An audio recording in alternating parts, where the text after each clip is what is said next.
उधार लेकर आने यानी ईएमआई पर, तो ये काम ना करें। ज़रूरत है तो समझ आता है, ज़रूरत की वजह से। अगर बगैर ज़रूरत के आप ऐसा काम कर रहे हैं तो ये इंतहाई बेवकूफ़ी की अलामत है। लेकिन अगर आप ज़रूरत की बिना पर भी ऐसा कर रहे हैं तो आपको राय और मशवरा और खैर ख़्वाहाना मशवरा यही है कि आप ज़रूरत से भी आप कर्ज़ से बचने की कोशिश करें। हत्ता इम्कान अपनी ज़रूरतों को अपनी ही अर्निंग में पूरा करने की कोशिश करें। अपनी ज़रूरतें कम कर लें, कुछ कुछ चीज़ों को आप अपनी ज़रूरतों को छोड़ दें, तो ये किया जाता है। लेकिन अगर कोई ऐसी ही ज़रूरत है कि जो करनी ही करनी है, उसको पूरा करना ही है और पैसे हैं नहीं है, बजट है नहीं है, तो फिर आप उधार ले लें। मैं आपको इसकी मिसाल देता हूँ। मसलन आपको अपना घर बनाना है, रहने के लिए रहने का इंतज़ाम नहीं है, ठीक है ना? और वो एक अलग मसला है कि किराए पर भी रहा जा सकता है और वहाँ नहीं मिल रहा है, नहीं बिल्कुल मजबूरी है कि आपको घर बनाना है, घर टूट-फूट गया है या घर छोटा है, फैमिली के लिए घर बनाना है या आपने शादी की है, आपको घर बनाना है, तो वो एक मजबूरी है, उसके लिए आप कर्ज़ ले लें।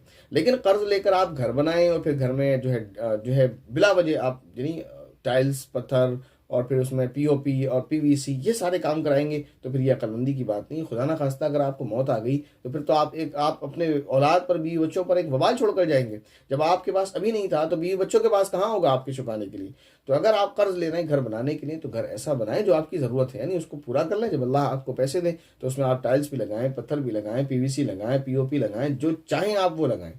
ठीक है ना? तो अगर आप उधार लेकर घर बना रहे हैं तो घर ऐसे बनाएं कि आप उसको बस आपकी ज़रूरत को पूरा कर दें, जो थोड़ी उसकी ज़रूरत है, यानी घर थोड़ा सा अच्छा लगे, आप उसमें थोड़ा सा काम करा लें, यानी घर बनाने के बाद अब ऐसा भी नहीं है कि सिर्फ आप ईंटें खड़ी कर दें और उसमें रहने लगें। तो जो घर की ज़रूरत है, घर एक तो ये है कि घर भी बन जाए और देखने में अच्छा भी लगे, बस इतना कर लें कम से कम बजट में, उसकी कोई लिमिट नहीं है, ठीक है ना?